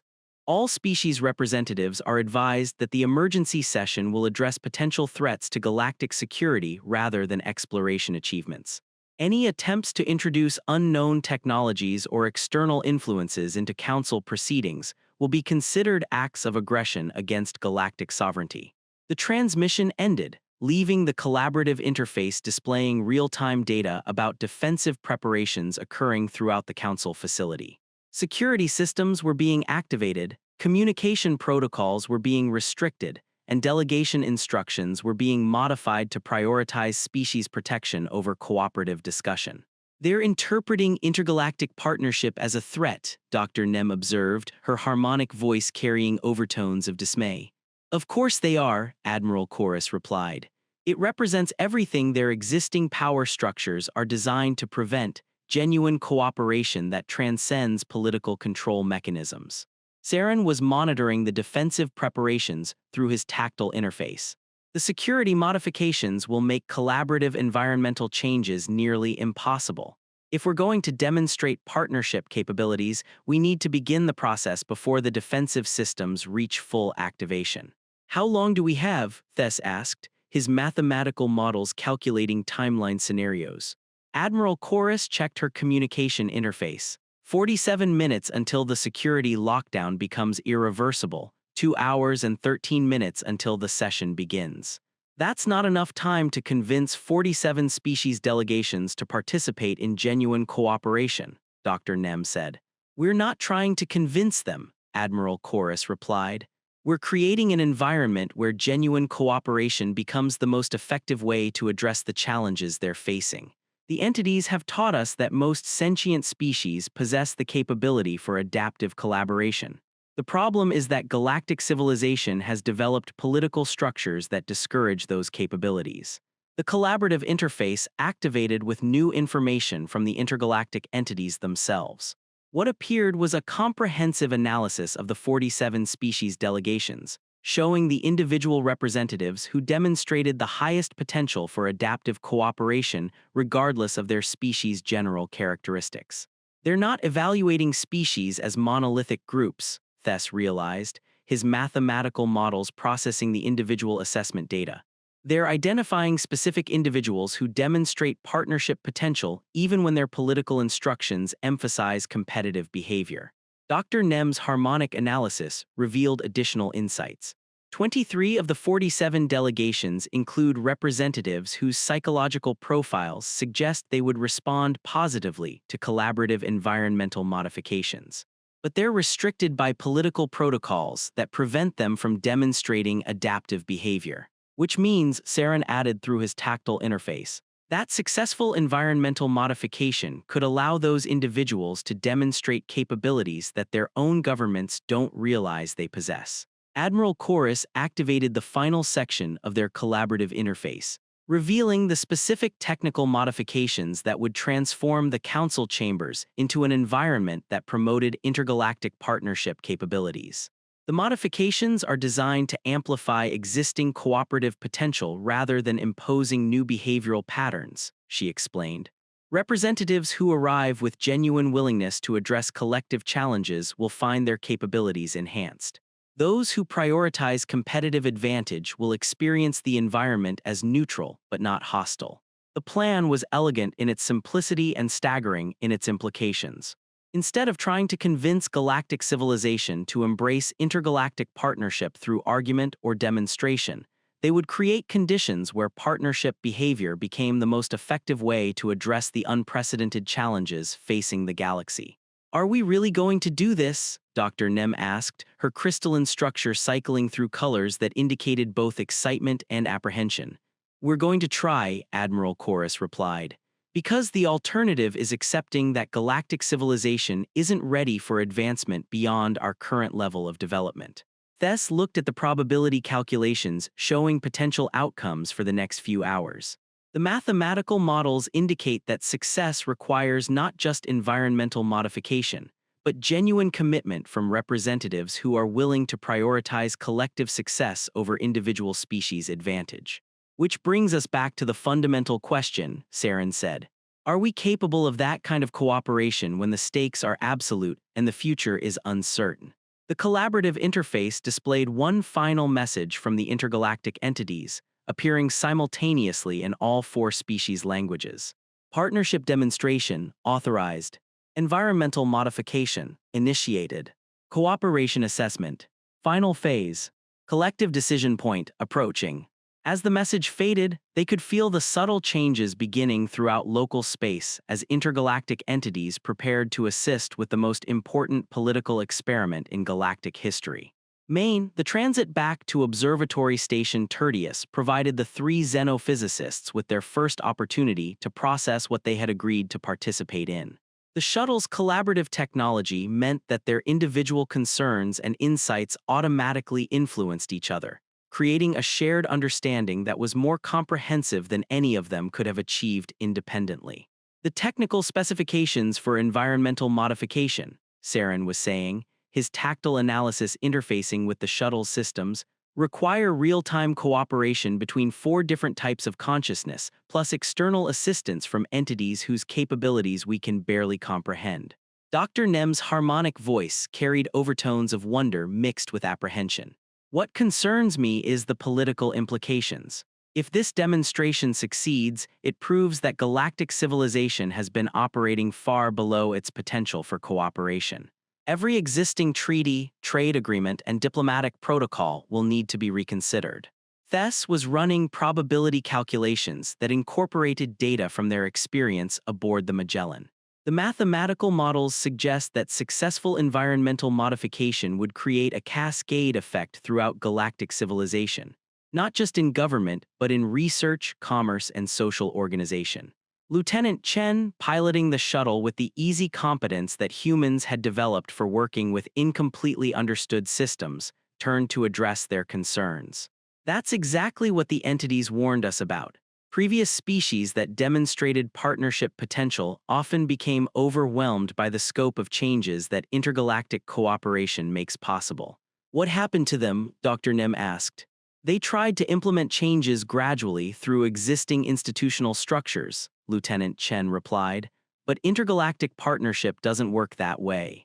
It requires fundamental shifts in how species think about consciousness, cooperation, and the nature of intelligence itself. As they approached the station, they could see that preparations were already underway. The Galactic Council facility, normally a model of diplomatic neutrality, was showing signs of the security modifications that Chairman Vexus had announced. Defense grids were being activated, communication arrays were being restricted, and approach vectors were being limited to prevent unauthorized access. They're treating this as a potential invasion, Saren observed. From their perspective, it is, Thess replied. Everything they understand about political authority is based on controlling access to information and limiting participation in decision-making. Collaborative environmental modification threatens those basic assumptions. The shuttle docked at a maintenance bay that had been quietly modified by human technical teams working with intergalactic assistance. As they disembarked, they could immediately feel the differences in local space. The gravitational fields were more stable. The atmospheric composition was optimized for multiple species simultaneously, and the energy patterns suggested systems that operated according to principles that galactic science couldn't fully explain. Admiral Chorus met them at the airlock, accompanied by a mixed team of human engineers and specialists from the other three species. The coordination between them was unlike anything they had seen in normal galactic civilization. Instead of formal protocols and hierarchical authority, they were working together with the fluid efficiency that characterized genuine partnership. The preliminary modifications are complete, Admiral Chorus reported. We've established collaborative interface nodes throughout the Council facility without disrupting the existing systems. The environmental changes will only activate if the representatives demonstrate genuine willingness to engage in cooperative problem-solving. Dr. Nem approached one of the interface nodes, a subtle crystalline structure that seemed to exist partially in normal space and partially in dimensions her harmonic senses could detect but not fully analyze. The resonance patterns are designed to amplify cooperative thought processes without suppressing individual cognitive capabilities. Exactly, confirmed Dr. Yiles, the crystalline specialist who had helped design the harmonic components. The technology doesn't change how anyone thinks. It simply makes collaborative thinking more efficient when multiple consciousness types are working toward compatible goals. Saren was examining the tactile interfaces that had been integrated into the council chamber's environmental controls. The response time for collaborative decision-making has been reduced by orders of magnitude. Problems that would normally require hours of discussion could be resolved in minutes if the participants are genuinely cooperating. Which raises an important question, Thess said, his mathematical models processing the efficiency improvements. What happens if the representatives aren't prepared for that level of accelerated collaboration? Admiral Chorus smiled, but her expression carried the weight of someone who had considered that exact scenario. Then we'll learn very quickly whether galactic civilization is ready for intergalactic partnership, or whether we need to wait for other species to develop the necessary adaptive capabilities. The station's communication system activated with an announcement that indicated the political situation was evolving faster than anyone had anticipated. Attention all personnel, this is Station Commander Yilex. We have received notification that several species delegations are requesting early arrival at the council facility. The emergency session timeline has been moved up by 47 minutes. All preparations must be completed within the next hour. Dr. Nem's crystalline structure flickered with rapid color changes. Early arrival. That suggests some delegations are as concerned about the political implications as we are. Or they're trying to establish strategic advantage before other species can coordinate their positions, Saren pointed out. Admiral Chorus activated her communication interface, which immediately connected her to monitoring stations throughout the facility. Actually, the early arrivals are exactly the representatives that the entities identified as having the highest partnership potential. They're responding to the same collaborative intuition that brought you to our meeting aboard the Magellan. The collaborative interface system activated with real-time data about the arriving delegations. What they saw was encouraging. Instead of the competitive positioning that normally characterized council sessions, representatives were arriving with research teams and technical specialists rather than diplomatic protocol officers and security advisors. They're treating this as a scientific and technical challenge rather than a political negotiation, Thess observed, his mathematical models showing cooperation patterns that exceeded normal galactic standards. Because it is, Admiral Chorus replied. The partnership evaluation isn't about political agreements or diplomatic compromise. It's about demonstrating collective capabilities for addressing challenges that exceed any individual species' expertise. They made their way to the council chambers, where the environmental modifications were creating an atmosphere unlike anything in galactic political history. Instead of the formal, species-segregated arrangement that normally characterized council sessions, the space had been configured to promote natural interaction between different types of consciousness. The translation systems had been replaced with collaborative interface technology that allowed direct sharing of concepts and perspectives rather than sequential conversion between different languages. Environmental controls were responding to the collective needs of all species present rather than maintaining separate optimal conditions for each delegation. Most significantly, the information display systems were configured for real-time collaborative analysis rather than formal presentations followed by predetermined responses.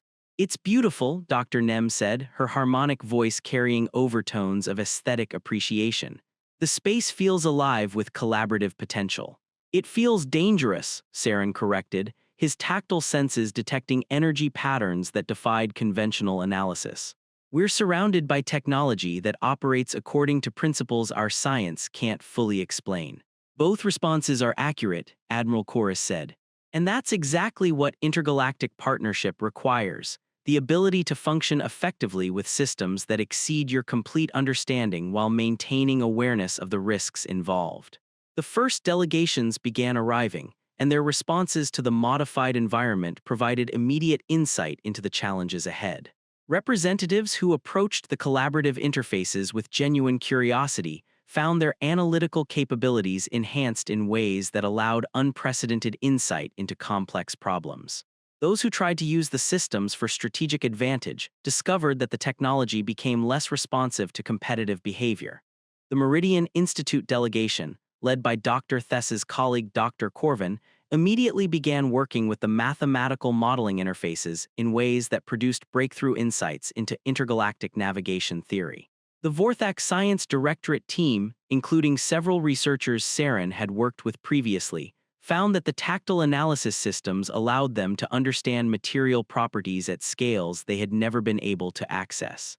But the Hegemony Trade Compact delegation struggled with interfaces that wouldn't respond to attempts at information control, while the Military Defense Coalition representatives found that systems designed for collaborative problem-solving simply didn't function when approached with defensive strategies.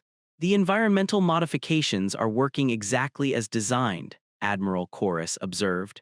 Representatives who approach the session with genuine collaborative intentions are experiencing enhanced capabilities. Those who prioritize competitive advantage are finding the environment neutral, but not particularly helpful. Dr. Nem was monitoring the harmonic patterns that indicated emotional and psychological responses throughout the chamber. The overall cooperation coefficient is rising, but slowly. Some delegations are adapting to collaborative approaches, but others are becoming frustrated with systems that don't respond to traditional political methods. Which means, Thess said, his mathematical models tracking the developing dynamics, that the session's success will depend on whether the collaborative representatives can demonstrate results that convince the others to abandon competitive approaches. Before anyone could respond, the Chamber's main communication system activated with an announcement that transformed the political dynamics in ways none of them had expected. This is Chairman Vexis addressing the emergency session of the Galactic Council. Due to unprecedented circumstances involving potential external threats to galactic sovereignty, this session will be conducted under emergency protocols that prioritize rapid decision-making over extended deliberation. He paused, and when he continued, his voice carried the authority of someone announcing policies that would reshape galactic civilization. All representatives are advised that the challenges we face today exceed the scope of normal diplomatic procedures. Collaborative problem-solving will be required, and traditional competitive negotiation may prove inadequate for the decisions we must make. The announcement ended, leaving the chamber filled with representatives who suddenly realized that everything they thought they understood about galactic politics was about to change. He knows, Dr. Nem whispered, her harmonic voice carrying overtones of amazement. Chairman Vexis understands exactly what we're facing. Admiral Chorus smiled, but her expression carried the satisfaction of someone whose strategic planning had anticipated this exact development. The entities we're partnered with have been providing educational transmissions to receptive individuals throughout galactic civilization for weeks. Some political leaders have been receiving the same preparation that human crews experienced. As the session officially began, the three xenophysicists found themselves participating in the most important political experiment in galactic history, a demonstration of whether 47 different species could function together as genuine partners when the stakes were absolute and the future of their entire civilization hung in the balance. The formal opening of the emergency session revealed the magnitude of what they were attempting. 47 species delegations, each representing millions or billions of sentient beings, found themselves in an environment that challenged every assumption about political interaction they had ever developed. Chairman Vexis, a hegemony official whose career had been built on maintaining balance between competing interests, stood before the assembled representatives with an expression that reflected the weight of civilizational responsibility. "Distinguished colleagues," he began, "we face unprecedented circumstances that require unprecedented responses. The information we will discuss today challenges our fundamental understanding of galactic civilization's place in the broader universe." The collaborative interface system immediately activated, providing real-time translation that went beyond language conversion. Instead of sequential interpretation, concepts and emotional contexts were shared directly between different types of consciousness, creating understanding that transcended normal communication barriers. Dr. Nem, monitoring the session from the xenophysicist observation area, watched in amazement as representatives began to grasp the implications of Rodriguez's expedition at levels of comprehension that would have been impossible through traditional diplomatic protocols. "The harmonic resonance patterns throughout the chamber," she observed to her colleagues, They're creating genuine empathic connection between species that normally struggle to understand each other's basic thought processes. Saren was analyzing the session through his tactile interface, which provided insight into the subtle energy patterns that indicated cooperation levels among the various delegations. The collaboration coefficient is rising steadily, but there are still significant resistance patterns from representatives who are trying to approach this as a competitive negotiation. The breakthrough came when Dr. Corvin from the Meridian Institute delegation activated the mathematical modeling interface to analyze the intergalactic navigation data that Rodriguez had provided. Instead of trying to understand the information through individual species expertise, he began incorporating analytical input from Vorthak, crystalline, and human specialists simultaneously. What emerged was a comprehensive understanding of intergalactic space that none of the species could have achieved independently. The mathematical models showed not just how intergalactic travel was possible, but why it required the kind of collaborative consciousness that the entities had identified as partnership criteria. The calculations are self-evident, Dr. Corvin announced to the chamber, his voice carrying the excitement of genuine discovery. Intergalactic navigation doesn't just require advanced technology, it requires real-time cooperation between different types of consciousness because the navigational challenges exist in multiple dimensional frameworks simultaneously. The revelation had an immediate effect on the chamber dynamics. Representatives who had been approaching the session with competitive strategies suddenly realized that the challenges they were facing couldn't be solved through individual species advantage. Success required genuine cooperation. But not everyone adapted quickly. The Military Defense Coalition delegation, led by General Crix, stood to address the chamber with concerns that reflected exactly the kind of thinking that the entities had identified as problematic. Chairman Vexis, while we appreciate the scientific significance of these discoveries, we must address the security implications. If humanity has established contact with entities whose capabilities exceed our understanding, we need to consider whether these entities represent potential threats to galactic sovereignty. The collaborative interface system registered the competitive and defensive nature of General Crix's concerns, and the environmental modifications began to shift in ways that made his continued participation less effective. Not hostile, but simply less responsive to the kind of control-oriented thinking he was demonstrating. Admiral Chorus stood to respond, but instead of addressing General Crix directly, she activated the collaborative interface to share the actual experience of intergalactic partnership rather than arguing about its implications. What filled the chamber was a direct sensory experience of working with entities whose consciousness spanned distances that the assembled representatives could barely comprehend. Not threatening or overwhelming, but profound in its demonstration of what cooperative intelligence could accomplish when freed from the limitations of competitive thinking. The effect on the chamber was immediate and transformative. Representatives who had been struggling with the collaborative interfaces suddenly found themselves able to engage with the technology in ways that enhanced their natural capabilities. The few who continued to prioritize defensive strategies found themselves increasingly isolated, as the majority began to experience the genuine benefits of intergalactic partnership.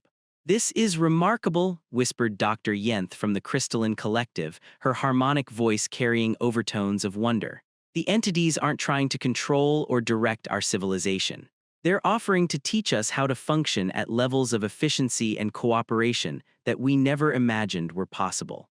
Thess was monitoring the probability calculations that tracked the session's progress toward partnership qualification. The mathematical models are showing exponential improvement in collective problem-solving capability. If this trend continues, we'll demonstrate partnership potential within the next 37 minutes. But the real test came when Chairman Vexis presented the chamber with the fundamental choice that would determine galactic civilization's future. "Distinguished colleagues, the information we have received indicates that our response to intergalactic partnership will determine not just our relationship with these entities, but our capacity for continued advancement as a galactic civilization. We must decide whether to embrace collaborative approaches that exceed our current understanding or maintain existing systems that prioritize predictability and control." The chamber fell silent as representatives contemplated the implications of that choice. Through the collaborative interface system, They could all sense the presence of intergalactic entities observing their decision-making process, not judging but simply recording data that would determine whether galactic civilization qualified for partnership or remained isolated until other species developed the necessary capabilities. Dr. Nem's harmonic analysis revealed the emotional patterns throughout the chamber as representatives wrestled with the most important decision in galactic history. Fear and excitement in roughly equal proportions. But the excitement is growing stronger as more delegations experience the enhanced capabilities that collaborative interfaces provide. The moment of decision came when the Trade Compact delegation, which had initially opposed environmental modifications as threats to commercial stability, announced their support for intergalactic partnership after experiencing the economic possibilities that genuine interspecies cooperation could create. The collaborative analysis systems, announced Trade Director Voss, have shown us commercial and economic opportunities that dwarf anything achievable through competitive markets. If intergalactic partnership can extend these capabilities to relationships between galaxy clusters, the benefits for all species would be beyond calculation. One by one, delegations that had arrived with defensive or competitive agendas began to recognize that intergalactic partnership offered advancement rather than threat. The collaborative interfaces made it impossible to ignore the evidence that cooperation produced better results than competition when dealing with challenges that exceeded individual capabilities. Finally, with only 17 minutes remaining in the evaluation timeline, General Crix's Military Defense Coalition became the last delegation to abandon defensive strategies in favor of collaborative problem-solving.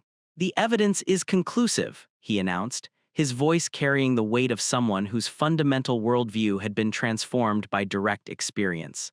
"Intergalactic partnership enhances rather than threatens our security by providing access to capabilities that no individual species could develop independently." The chamber erupted in harmonic patterns, mathematical celebrations and tactile expressions of collective achievement as representatives realized they had successfully demonstrated the kind of adaptive cooperation that qualified them for intergalactic partnership.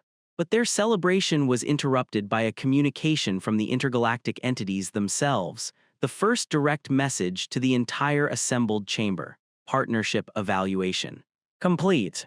Galactic civilization status qualified. Integration timeline initiated. Collective advancement authorized. As the message faded, representatives throughout the chamber could feel the subtle changes beginning in local space as intergalactic entities prepared to welcome galactic civilization into a community that spanned distances they were only beginning to comprehend. The age of isolated galactic development was over. The era of intergalactic partnership had begun. Main epilogue 3 months later. Dr. Nem stood in the observation lounge of what had once been Observatory Station Tertius, watching the controlled chaos of intergalactic integration unfold in the space around them. The station had been transformed into something unprecedented in galactic history, a genuine multi-species collaborative research facility where the enhanced capabilities of intergalactic partnership were being applied to challenges that spanned multiple disciplines. Through the transparent aluminum windows, she could see the gravitational anomalies that marked the permanent presence of intergalactic entities. Not invasive or controlling, but supportive, like scaffolding that helped galactic civilization build capabilities they couldn't have developed independently. "The resonance patterns are still evolving," she observed to Saren and Thess, who had become her permanent research partners in the months since the council session. "The intergalactic entities adjust their assistance based on our demonstrated cooperation levels. The better we function together, the more advanced the problems we can tackle."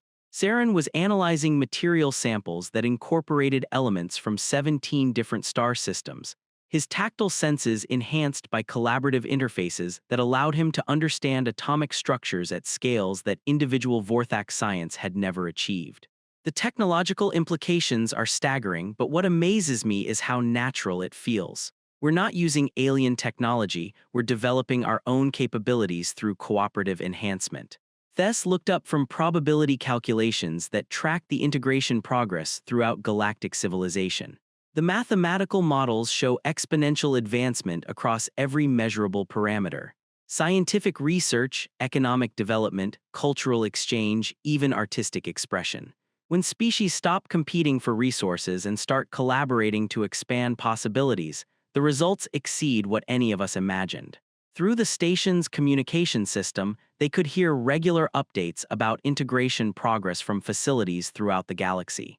Research stations were solving problems that had puzzled individual species for millennia. Trade networks were developing economic models that created abundance rather than scarcity. Even military installations were discovering that collaborative defense capabilities far exceeded anything achievable through competitive arms development. But perhaps most significantly, first contact protocols were being established for the 47 previously unknown civilizations that the intergalactic entities had helped them locate. Instead of the careful, cautious approaches that had characterized previous galactic expansion, these contacts were being conducted through collaborative methods that promoted immediate partnership rather than gradual negotiation. Dr. Rodriguez's latest report, Dr. Nem said, accessing the station's updated files, indicates that 12 of the newly contacted civilizations are already demonstrating partnership potential. They're adapting to collaborative interfaces faster than we did because they're not working against established competitive patterns. Admiral Chorus's voice came through the communication system with the weekly briefing that had become a cornerstone of integration coordination. This is Admiral Chorus reporting from the Intergalactic Partnership Coordination Center. Integration progress continues to exceed all projections. We now have confirmed partnership relationships with civilizations in 3 adjacent galaxy clusters, and preliminary contact has been established with entities that span distances we're still learning to comprehend. She paused, and when she continued, her voice carried the wonder of someone whose understanding of the universe had been transformed beyond recognition. The entities have informed us that galactic civilization's successful integration represents the fastest partnership development they've observed in over 2 million years. Our willingness to abandon competitive approaches in favor of genuine cooperation has created possibilities that even they didn't fully anticipate. Saren looked up from his analysis work, his expression reflecting the cognitive adjustment that had become normal for everyone involved in integration processes. 2 million years, it's difficult to conceptualize the scope of what we've become part of. What amazes me, Thess said, his mathematical models tracking advancement patterns that suggested even more dramatic changes ahead, is that we're still recognizably ourselves. The partnership hasn't homogenized different species. It's amplified what makes each of us unique while creating collaborative capabilities that none of us could achieve independently. Dr. Nem's crystalline structure cycled through colors that indicated deep contentment mixed with anticipation. The harmonic patterns throughout galactic space have become more complex and beautiful than anything in our previous experience. Instead of the simple resonances that characterized individual species, we're creating symphonies that incorporate consciousness types we didn't even know existed. Through the observation windows, they could see a human vessel approaching the station, its energy signature showing the gravitational assistance that had become routine for intergalactic travel. But this ship carried something special, the first delegation of representatives from civilizations in the Andromeda Galaxy cluster, coming to establish formal partnership protocols with their local galactic community. First contact with Andromeda, Saren observed, his tactile senses detecting the subtle energy patterns that indicated the approaching vessel carried consciousness types that galactic science was only beginning to understand. 6 months ago, we thought galactic civilization was the extent of intelligent life. Now we're preparing to establish partnerships with entities whose home galaxies are millions of light years away. Admiral Chorus's voice returned with information that transformed their understanding of what they were witnessing. The Andromeda delegation represents 43 different consciousness types, including several that exist partially outside normal spacetime. This contact will provide our first opportunity to experience partnership with entities that think in ways we can't even imagine yet. Thess's probability calculations were showing results that pushed the boundaries of mathematical analysis. The advancement possibilities are approaching infinite expansion. Every new partnership creates exponential increases in collective capability, which enables contact with even more advanced civilizations, which creates even greater advancement potential. And yet, Dr. Nem observed, her harmonic voice carrying overtones of profound gratitude, It all started with three xenophysicists trying to understand how human crews survived an impossible journey. They stood together in comfortable silence, watching the approach of the Andromeda delegation while contemplating the magnitude of change that had transformed their understanding of consciousness, cooperation, and the nature of intelligence itself. The universe had revealed itself to be far more vast and interconnected than galactic civilization had ever imagined. But more importantly, it had shown them that the capacity for genuine partnership existed within every species willing to prioritize collective advancement over individual advantage. Through the collaborative interfaces that had become as natural as breathing, they could sense the presence of intergalactic entities that spanned distances beyond comprehension, all united by the same fundamental principle. That consciousness achieved its highest expression through cooperative enhancement rather than competitive dominance. As the Andromeda delegation completed docking procedures that required real-time collaboration between technologies that operated according to principles from different galaxy clusters, Dr. Nem, Saren, and Thess prepared to participate in the next phase of an adventure that had already exceeded everything they thought possible. The universe was vast beyond imagination, filled with wonders that challenged every assumption about reality itself. But they were no longer facing that vastness alone. They were part of a community of consciousness that spanned multiple galaxy clusters, united by the discovery that genuine cooperation could create possibilities that exceeded the wildest dreams of any individual species. The future stretched ahead of them, unlimited and magnificent, waiting to be explored through partnerships that would continue to expand the boundaries of what sentient life could achieve when it learned to function as a truly cooperative community. In the end, humanity's greatest contribution to galactic civilization hadn't been their technology or their individual achievements. It had been their demonstration that adaptive cooperation was possible, even when the stakes were absolute and the future was uncertain. And that lesson had transformed the galaxy forever.